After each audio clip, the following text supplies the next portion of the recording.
по однос на затоплувањето на домовите. Правиме веројатно револуција во град Скопје после 30 или 40 години, затоа што преку градски енергетски системи веќе сме во постапка пред регулаторната комисија за лиценцирање со цел да ја превземеме ние како град топловодната мрежа која што е сериозно неразвиена, односно 23% од нашиот град се покриени со топловодна мрежа. Таа негрижа за таквиот тип, дури да понудите на граѓаните поевтина услуга, убедливо најевтина и најеколошко решение за затоплување на домовите е централното грејање. Тоа беше целосно уништено во изминатите 30 години, дури сме сведоци дека беше даено во јавно-приватно партнерство и тоа најздравиот на дел од мрежата кој што сега го контролира и го управува Balkan Energy Group, кој што па нема интерес да ја развие мрежата како таква, туку си направил кост бенефит на последниот број на корисници. Слушаме дека целта ви е да ги споите тие три посебни мрежи. Да, затоа што еве да речем по северниот дел Топлана Север што би требало да ги обслужи Топанско, Скопје Север, Чаир, кој што се надвор од систем на организирано, во моментов има 776 корисници. Што е идејата на спојувањето? Идејата на спојувањето е да ја споите топлинската енергија во смисол дека Топлана Север може да произведе топлина за крајен корисник во Карпеш 4. Кога ќе ги измешате енергиите кои што ги произведуваат топланите во Скопје, тогаш цената на парното грејање во северниот дел ќе се намали за 2-30%, колку што е сега поскапа и затоа е неатрактивна за луѓето.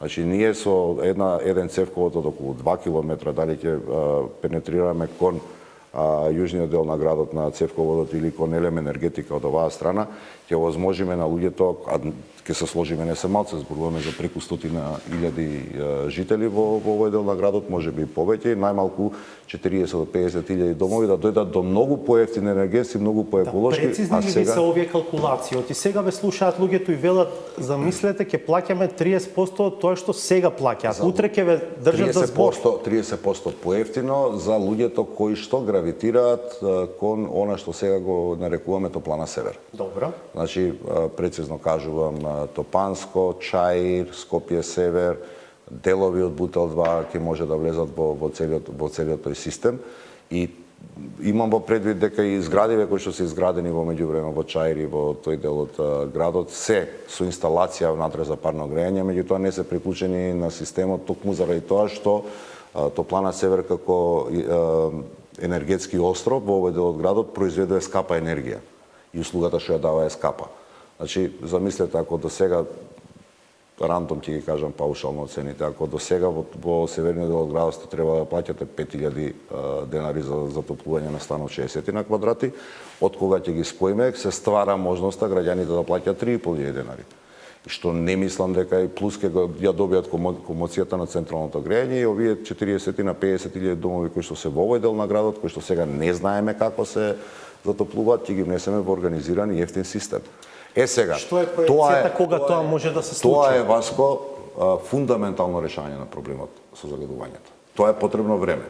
Единствено веројатно во нашата држава во последниве 30 години, кој што еден капацитет не сака да го даде да се приватизира или да го даде во јавно-приватно партнерство, туку го бара да припадне повторно на градот, да не кажам на граѓаните. Што е проекцијата кога тоа може да се случи? Ако ние ја добиеме лиценцата за дистрибуција, за таа претендираме, очекувам дека ќе ја добиеме до крајот на оваа година, веќе наредната пролет ќе почнеме да ги копаме цевководите, односно да спојување за следната сезона да може да ставиме на граѓаните опција да може да бидат приклучени централното грејање.